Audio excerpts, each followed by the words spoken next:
ಸಬ್ಬಕ್ಕಿ ಸೊಪ್ಪಿನ ಬಸ್ಸಾರು ಯಾವ ಥರ ಮಾಡೋದು ಅನ್ನೋದನ್ನು ಈ ವಿಡಿಯೋನಲ್ಲಿ ನೋಡೋಣ. ಮೊದಲಿಗೆ ನಾನು ಸೊಪ್ಪನ್ನು ನೋಡಿ ಒಂದು ಕಟ್ ಆಗೋಷ್ಟು ಸೊಪ್ಪನ್ನು ತೊಗೊಂಡಿದ್ದೀನಿ. ನಾನು ಜಸ್ಟ್ ಬಿಡಿಸಿಟ್ಕೊಂಡಿದ್ದೀನಿ ಅಷ್ಟೇ. ಇದನ್ನೆಲ್ಲ ನೀಟಾಗಿ ಕಟ್ ಮಾಡಿಕೊಂಡು ವಾಶ್ ಮಾಡಿ ಇಟ್ಕೋಬೇಕು. ವಾಶ್ ಮಾಡಿ ಇಟ್ಕೊಂಡು ಇದನ್ನು ಯಾವ ಥರ ಮಾಡ್ತೀನಿ ಅನ್ನೋದನ್ನು ನೋಡೋಣ. ನೋಡಿ ನಾನು ವೀಡಿಯೋ ಶೂಟ್ ಮಾಡ್ತಾಯಿದ್ದೆ, ನನ್ನ ಮಗ ಹಾಯ್ ಮಾಡ್ತಿದ್ದಾನೆ ಫೋನಲ್ಲಿ. ಮತ್ತು ಇದು ಬೇಯಿಸ್ಕೊಳ್ಳೋದಕ್ಕೆ ಒಂದು ಸ್ವಲ್ಪ ಬೇಳೆ ತೊಗೋಬೇಕು. 1-2 ಗ್ಲಾಸ್ ಬೇಳೆ ತೊಗೊಂಡಿದ್ದೀನಿ ನಾನಿಲ್ಲಿ. ಅದನ್ನು ಕುಕ್ಕರಲ್ಲಿ ಹಾಕಿ ವಾಶ್ ಮಾಡಿಕೊಂಡು ಮತ್ತು 1 ಗ್ಲಾಸ್ ಆಗುವಷ್ಟು ಹೆಸರು ಕಾಳನ್ನ ತೊಗೊಂಡಿದ್ದೀನಿ. ಅದು ಸಹ ಅದೇ ಥರ ಹಾಕಿ ಬೇಯಿಸ್ಕೋಬೇಕು. ಅದನ್ನು ಬೇಯಿಸ್ಕೊಂಡಿದ್ದಾದಮೇಲೆ ಅದು ಒಂದು ಕುದಿ ಬರಲಿ. ಅದಾದಮೇಲೆ ಕುದಿ ಬಂದಮೇಲೆ ತೊಳೆದಿಟ್ಕೊಂಡಿರೋಂಥ ಸೊಪ್ಪನ್ನು ಸಹ ಅದಕ್ಕೆ ಕುಕ್ಕರಲ್ಲೇ ಹಾಕಿ ಒಂದು ಸ್ವಲ್ಪ ಉಪ್ಪು ಹಾಕಿ ಅದಕ್ಕೆ ಬೇಕಾಗಿರೋಷ್ಟು ಮತ್ತು ಅದನ್ನು ಸಹ ಲಿಡ್ ಕ್ಲೋಸ್ ಮಾಡಿ ಒಂದು ವಿಶಿಲ್ ಬರೋದಕ್ಕೆ ಬಿಡಿ. ಜಾಸ್ತಿ ಬೇಯಿಸ್ಕೊಳ್ಳೋದಕ್ಕೆ ಹೋಗಬೇಡಿ. ಒಂದು ಸ್ವಲ್ಪ ಅದೇ ಥರನೇ ಇರಲಿ. ಕಾಳು ಅಂತಂದರೆ ಒಂದು ಸ್ವಲ್ಪ ಬಾಯಿಗೆ ಸಿಗಬೇಕಲ್ವ ತಿನ್ನೋದಕ್ಕೆ. ಅದಕ್ಕೋಸ್ಕರ ನೋಡಿ ನಾನು ಇನ್ನೊಂದು ಕಡೆ ಅನ್ನಕ್ಕೆ ಇಟ್ಕೊಳ್ಳೋದಕ್ಕೆ ಅಕ್ಕಿ ತೊಗೊಂಬಂದಿದ್ದೀನಿ. ಅಕ್ಕಿ ಮತ್ತು ಅದನ್ನೆಲ್ಲ ನೀರು ಹಾಕಿ ವಾಶ್ ಮಾಡಿ ಇಟ್ಕೊಂಡು ಅದಕ್ಕೂ ಸ್ವಲ್ಪ ನೀರು ಹಾಕಿ ಉಪ್ಪು ಹಾಕಿ ಲಿಡ್ ಕ್ಲೋಸ್ ಮಾಡಿ 1-2 ವಿಶಿಲ್ ಬರೋದಕ್ಕೆ ಅದನ್ನು ಬಿಟ್ಟಿದ್ದೀನಿ.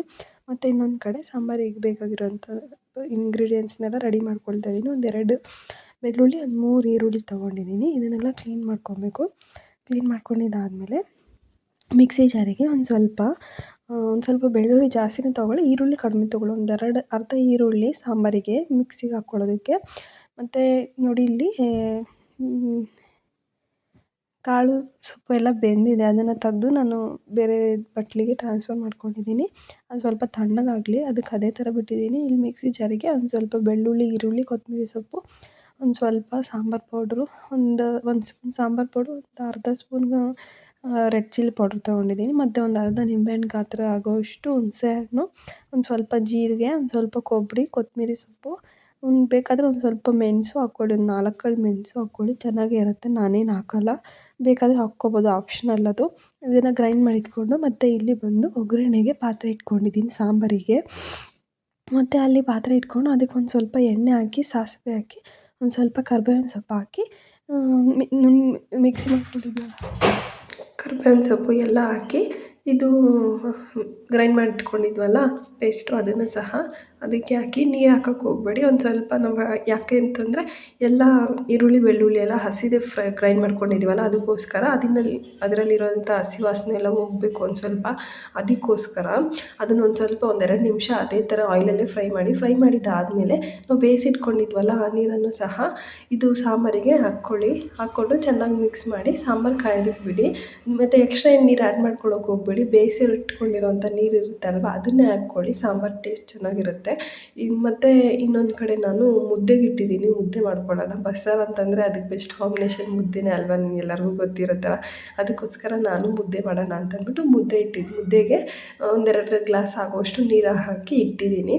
ಮತ್ತು ಇನ್ನೊಂದು ಕಡೆ ಕಾಳಿಗೆ ಒಗ್ಗರಣೆಗೆ ಹಾಕ್ಕೊಳ್ಳೋದಕ್ಕೆ 1-2 ಈರುಳ್ಳಿ, ಒಣಮೆಣ್ಸಿನ್ಕಾಯಿ ಮತ್ತು 1-2 ಸ್ವಲ್ಪ ಬೆಳ್ಳುಳ್ಳಿನ ಜಜ್ಜಿಟ್ಕೊಂಡಿದ್ದೀನಿ, ಒಂದು ಸ್ವಲ್ಪ ಕರ್ಬೇವಿನ ಸೊಪ್ಪು. ಮತ್ತು ಇಲ್ಲಿ ಬಂದು ಒಂದು ಸ್ವಲ್ಪ ಕಡಾಯಿ ಇಟ್ಕೊಂಡು ಅದಕ್ಕೆ ಎಣ್ಣೆ ಹಾಕಿ ಸಾಸಿವೆನೂ ಸಿಡಿದ ಮೇಲೆ ಕಟ್ ಮಾಡಿ ಇಟ್ಕೊಂಡಿರೋಂಥ ಈರುಳ್ಳಿ ಹಾಕಿ ಅದನ್ನು ಸಹ ಫ್ರೈ ಮಾಡ್ಕೋಬೇಕು. ಅದು ಒಂದು ಸ್ವಲ್ಪ ಉಪ್ಪು ಆ್ಯಡ್ ಮಾಡ್ಕೊಳ್ಳಿ, ಬೇಗ ಈರುಳ್ಳಿ ಫ್ರೈ ಆಗುತ್ತೆ. ಮತ್ತು ಇದಕ್ಕೂ ಒಂದು ಸ್ವಲ್ಪ ಉಪ್ಪು ಬೇಕಲ್ವ, ಅದಕ್ಕೋಸ್ಕರ ಸ್ವಲ್ಪ ಹಾಕ್ಕೊಳ್ಳಿ. ನಾವು ಕಾಳಿಗೆ ಉಪ್ಪು ಹಾಕ್ಕೊಂಡಿರ್ತೀವಲ್ಲ ಸಾಕಷ್ಟೇ.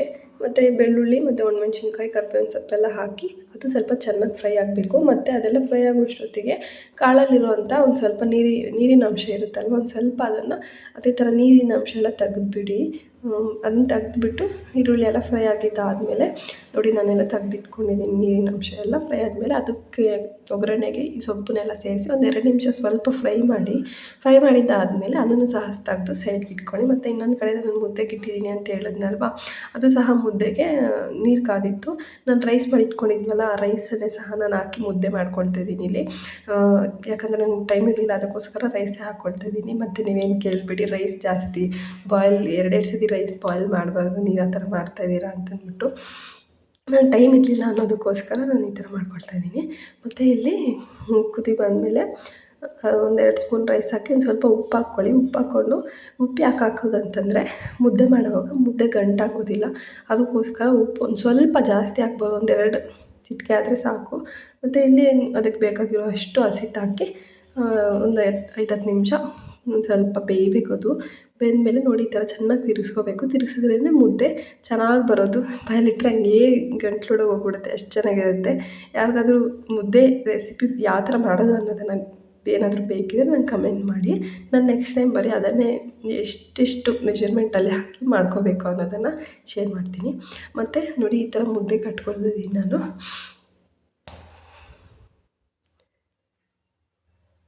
ಮುದ್ದೆ ಕಟ್ಕೊಂಡಿದ್ದೆಲ್ಲ ಆದಮೇಲೆ ತೆಗ್ದು ಅದನ್ನ ಇಟ್ಕೊಂಡು ಎಲ್ಲ ವಾಶ್ ಮಾಡಿಕೊಂಡು ಮತ್ತು ಮುದ್ದೆ ಕೆಲಸ ಅಡುಗೆ ಕೆಲಸ ಎಲ್ಲ ಆಯಿತು. ಪಾತ್ರೆ ಕೆಲಸ ಪೆಂಡಿಂಗ್ ಇದೆ. ಪಾತ್ರೆ ಎಲ್ಲ ಅದೇ ಥರ ಜಾಸ್ತಿ ಆಗಿತ್ತು. ಬಸ್ಸಾರು ಮಾಡಿದ್ರೆ ಎಸ್ಪೆಷಲಿ ಎಲ್ಲರ ಮನೆಯಲ್ಲೂ ಪಾತ್ರೆ ಜಾಸ್ತಿನೇ ಆಗಿರುತ್ತಲ್ವ, ನಮ್ಮ ಮನೇಲೂ ಅದೇ ಥರ ಪಾತ್ರೆ ಎಲ್ಲ ವಾಶ್ ಮಾಡ್ಕೊಳ್ತಾ ಇದ್ದೀನಿ. ಮತ್ತು ಹಾಗೆ ಫ್ರೆಂಡ್ಸ್, ನನ್ನ ರೆಸಿಪಿ ಮಾಡಿರೋಂಥ ರೆಸಿಪಿ ನಿಮ್ಗೆ ಏನಾದರೂ ಇಷ್ಟ ಆಗಿದ್ದರೆ ಲೈಕ್ ಮಾಡಿ, ಸಬ್ಸ್ಕ್ರೈಬ್ ಮಾಡಿ. Thank you.